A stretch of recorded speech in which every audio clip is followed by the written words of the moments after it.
¿Qué tal? Buenos días, buenas noches, buenas tardes, buenas madrugadas, todo depende del momento que nos vean. Esto es Tiempos Equívocos, la teoría crítica desde los márgenes, y le damos la más cordial bienvenida a una emisión más de Páginas Críticas, donde ya, como saben, estamos dedicados a revisar las novedades editoriales que van apareciendo, ediciones clásicas también, y que pensamos que de alguna manera pueden contribuir al pensamiento crítico latinoamericano. Y en esta ocasión vamos a comentar un libro que se llama El Imperio del Banano, las compañías bananeras contra la soberanía de las naciones del Caribe, publicado por acá en 2015. Y como pueden ver, para comentar este libro, pues se encuentra aquí nuestro querido amigo el doctor Jaime Ortega. Gracias, Fernando. Jaime, gracias por estar acá otra vez, no da cuenta. Y pues sí, mira, vamos a comentar esta novedad editorial publicada por acá, que es una editorial española que todo el mundo conoce, y que tiene un fondo editorial realmente muy extenso que ya estaremos visitando próximamente, y que hemos decidido empezar ahora con este libro que forma parte de una colección que a mí me llama mucho la atención. Me gustaría empezar por ahí comentando. Claro. Una colección de acá que se llama Interpares, ¿no? Y que pues está publicando sobre todo, no únicamente, pero sobre todo a autores latinoamericanos críticos como pues Enrique Dussel, como Santiago Castro Gómez, y en este caso, bueno, este estudio, como vamos a comentar, clásico. Ahora vamos para allá. Pero yo quisiera como comenzar saludando la colección Interpares y que tú nos digas más o menos de qué se trata esta nueva colección de ACAL. Y pasamos al texto, ¿no? Creo que Acal se dio cuenta que, afortunadamente, que necesitaban entrar en diálogo con los sures, ¿no? En general, con los sures, muchos sures que hay, incluso hay sures en el norte y nuestro sur global. De tal manera que Interpares, según declara esta colección, que ya tiene 4 títulos, tiene las filosofías del sur, la filosofía del sur de Dussel, la revolución sin sujeto de Castro Gómez, el después de Zapata de Tanalis Padilla, que es un libro sobre el movimiento jaramillista que habrá que comentar porque es un libro muy importante para la historia mexicana, y en este caso el Imperio del Banano, ¿no? Entonces básicamente lo que parece es que Acal quiere dialogar con los pensadores del sur y las pensadoras del sur. Y que bueno, promete aún más títulos, promete esta colección de Interpares. Entre ellos uno titulado La crítica en el margen, coordinado por José Gandarilla. Está próximo a aparecer. Está muy próximo a aparecer. Bueno, pues saludamos esta colección de la editorial ACAL y bueno, pues comenzamos con este librito que ya es una reedición, para decirlo de alguna manera, ¿no? Es un libro ya clásico que se publicó en la década de los 30, si no me recuerdo, y que ahora ACAL ha decidido reeditar, y que tiene algunos elementos que a mí me gustaría que tú nos comentaras ahí, Jaime, ¿no? Claro, comenzaría por la idea de la reedición. Este libro ha sido reeditado 3 veces. Bueno, fue publicado en español, en inglés originalmente, en Nueva York, en 35. Después fue ubicado en los años 40 en México por una editorial desaparecida que se llama Caribe, y tuvo 2 ediciones muy importantes. Una en Argentina, en una colección de libros que dirigía Gregorio Seltzer.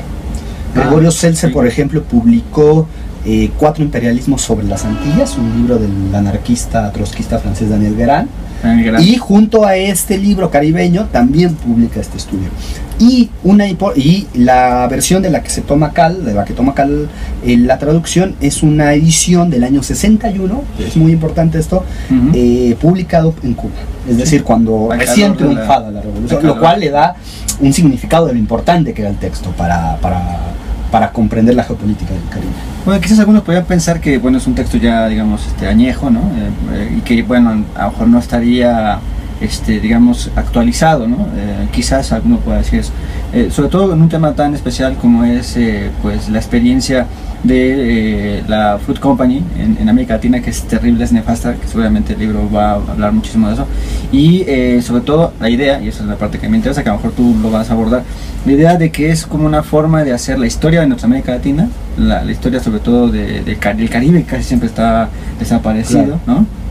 Pero a través de un valor de uso, que en este caso es el banano. Claro. Estamos acostumbrados a entender la historia del capitalismo de América Latina a partir de los esclavos, claro, a partir del azúcar, a partir del tabaco, incluso con Fernando Ortiz, claro, ¿no?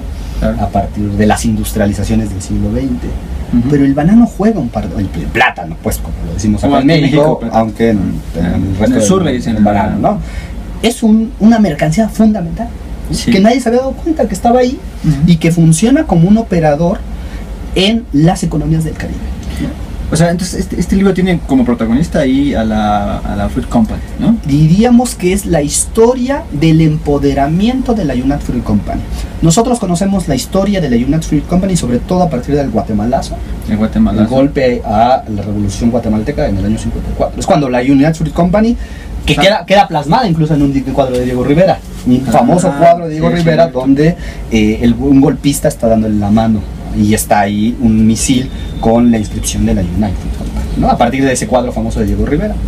Pero lo interesante de este texto, que llega hasta los años 30, es que nos relata esta palabra un poco fea, que es empoderamiento, de esta compañía. Porque esta compañía nació siendo una compañía más, sí, ¿no? Compañía más, y de repente termina siendo un gran emporio monopólico. Ya no decimos un doble poder, sino el poder en muchas regiones justamente el objetivo de los autores, uno era un economista y el otro había sido un empleado de la United Fruit Company, Kevin Davis y Southill, ¿no? Sí, es demostrar cómo la United Fruit Company se apodera de las naciones del Caribe, particularmente de Honduras y Costa Rica, ¿no? Entonces el trabajo bibliográfico y de estadístico es verdaderamente impresionante para los años 30. Por eso sugiero yo que se lea este texto como una historia del capitalismo caribeño. Muy interesante, ¿no? O sea, una historia del capitalismo caribeño a partir de un valor de uso que es el banano y a partir de un personaje que pues son las empresas transnacionales, claro, ¿no? Que son inseparables del capitalismo, ¿no? Y que a veces es un debate que tendremos que abordar más adelante, incluso quitan al capitalismo y se ponen ellas como las verdaderos personajes de la, claro, pues, de la dinámica de explotación y de empoderamiento en los países del sur, ¿no? O sea, ha quedado tan en el imaginario de los latinoamericanistas y de nuestra América Latina la idea de bananero, que es una forma de calificar a algunos países, ¿no? Claro, claro. Decimos países bananeros, ¿no? Respectivamente. Y además es muy despectivo, ¿no? Claro. Cuando en realidad pues sí son países bananeros, pero digamos el carácter bananero no viene del país mismo, sino de la empresa, sí, ¿no? Ni de su cultura, ni de su etos, sino de una imposición. ¿Qué es lo interesante? A ver, la United Fruit Company es una empresa que compite con otras, pero compite a la manera que lo destaca Marx en el Capital, de la peor forma, de la peor calaña. O sea, no es competencia perfecta, no, es la utopía de la competencia perfecta, aquí queda demostrada que no queda. ¿Qué hace también ella? Aparte de destruir, comprar, sobornar, ¿qué hace? Destruye la pequeña producción, como lo hace Walmart hoy. Y aun cuando, es un punto que hay que mencionar, ¿qué nos puede decir al respecto? Que la Fruit Company se puso a sí misma como la bandera de la modernización dentro de los países en los que tuvo actividad muy poderosa, ¿no? O sea, ellos traían la modernización, que es uno de los grandes mitos a través de los cuales se ha hecho la acumulación de género, ¿no? El mito de que lo que teníamos aquí era una cosa no capitalista y que lo que nos faltaba era capitalismo, ¿no? Entonces nos hace que es un mito que hasta nuestros días sigue operando. Necesitamos capitales, inversiones. ¿Qué hace y qué es lo que destacan de manera muy central los autores en el Imperio del Banano? Demostrar cómo la United Fruit Company establece la modernización a través del ferrocarril, que es otro de los pilares del desarrollo capitalista, claro, ¿no? El ferrocarril en el siglo XIX y en el siglo XX, pero lo hace solamente para ellos. Es decir, nadie puede subirse ahí, nadie puede sacar mercancías para los puertos, establecen los puertos donde ellos son monopolio, ¿no? Destruyen la pequeña producción. Las economías de enclave, ¿no? Surgen ahí. Y surge una economía de enclave. ¿Qué es la economía de enclave? Básicamente que las naciones no pueden existir económicamente, no se conectan económicamente. O sea, en lugar de que esta modernización, digamos, ayude a que el resto de la nación se desarrolle, en realidad lo que hace es frena su desarrollo económico en términos, digamos, en términos capitalistas, ¿no? Yo insisto, Fernando, que es muy actual el texto, aunque a algunos podría parecerles, ¿para qué leer sobre las compañías bananeras de los años 30? Porque así funcionan muchas de nuestras, funciona una parte, no digo que todo, pero una parte de nuestro capitalismo sí funciona. Claro, sí, es el capitalismo del sur, ¿no? El capitalismo dependiente, claro, ¿no? Que vamos a tener que regresar una y otra vez en estos programas, porque es fundamental para entender, digamos, los procesos de descolonización, ¿no? Entender el carácter, digamos, atrasado, dependiente del capitalismo en América se vuelve fundamental, ¿no? Yo creo que esa es una muy buena manera de comenzar a hacerlo. La Fruit Company creo que ha cambiado de nombre, pero no ha desaparecido en cuanto tal. No, en los 70 sufrió un proceso de reorganización fuerte porque era insostenible ya. Sí, es decir, el peso negativo histórico que estuvo detrás de una serie de golpes de Estado. Claro, el más famoso es el de Jacobo Arbenz en el 74.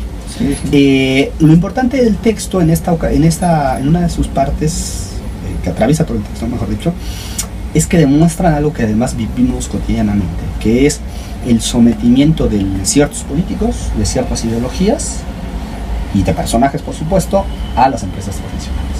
Es decir, el mando directo lo tienen la pérdida de la soberanía, completa, ¿no? Diríamos ahora los CEO, ¿no? Sí, sí. Los CEO del momento eran los que gobernaban pequeños países, decidían por dónde pasaba el ferrocarril, decidían quién usaba los puertos, decidían qué barcos entraban, decidían el precio de las mercancías a los pequeños productores, violaban si querían los acuerdos y no pasaba nada. Empresas pulpo les dicen los sí, claro, es una especie del pulpo, ¿no? Que se concentra un gran poder en manos realmente privadas, ¿no? ¿Qué es lo que vemos ahora con las petroleras? Sí, o las automotrices. Las automotrices, bueno, México. Nuestras políticas se diseñan en torno a eso. ¿no? Claro. Y bueno, y eso es terrible para los pueblos latinoamericanos, ¿no? Claro. Yo recomendaría mucho a los escuchas, a quienes nos ven, aparte del libro, por supuesto, que me parece es un precio bastante accesible, que es muy difícil de encontrar en sus viejas ediciones. Punto que destacar, la colección Interpares está a un precio accesible. Es un precio bastante accesible, ¿no? Como no son libros exportados, sino producidos aquí, es bastante accesible. ¿Qué destacaría yo o qué recomendaría? Una novela, La Mamita Yunai. Para apuntalar la lectura del Imperio del Banano, la novela Mamita Yunai de Luis Carlos Fallas, que era un miembro del Partido Comunista costarricense, que hace la primera novela sobre la United Fruit Company y de lo que significa políticamente y en términos capitalistas, el desarrollo capitalista, esta compañía.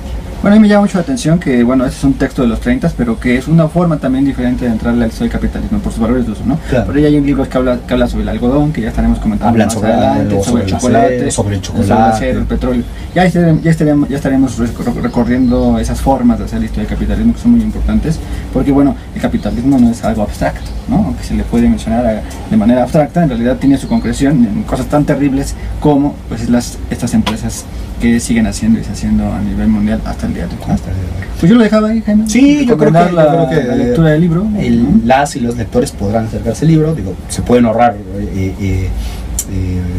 pues podemos ahorrar nosotros muchos de los comentarios de especificidades, porque es un estudio muy denso, muy serio, muy reconocido. Y insistiría en esto, Fernando, geopolíticamente la United Fruit Company apuntaló esto que Bolívar Echeverría denominará en el siglo XX la modernidad americana. Es decir, la forma capitalista norteamericana, que es distinta a la europea, ¿no? en formas, en maneras de operar, lo apuntaló en gran medida la United Fruit Company. Entonces, bueno, pues una invitación a que entremos, ¿no? Y también podría ser una buena introducción a la historia del Caribe, ¿no? Además a la historia del siglo XX del Caribe. Claro, que esa parte, salvo los caribeñistas, casi siempre está olvidado. Una comunidad muy querida, pero hay que ampliar. Hablando de los márgenes, puedes imaginar. Bueno, pues ahí dejamos esta misión de Páginas Críticas, la recomendación de que se siga el libro, y pues nos escuchamos en otro episodio más y nos vemos en otro episodio más de Páginas Críticas. Muy bien. Muchas gracias. Hasta luego. Hasta luego.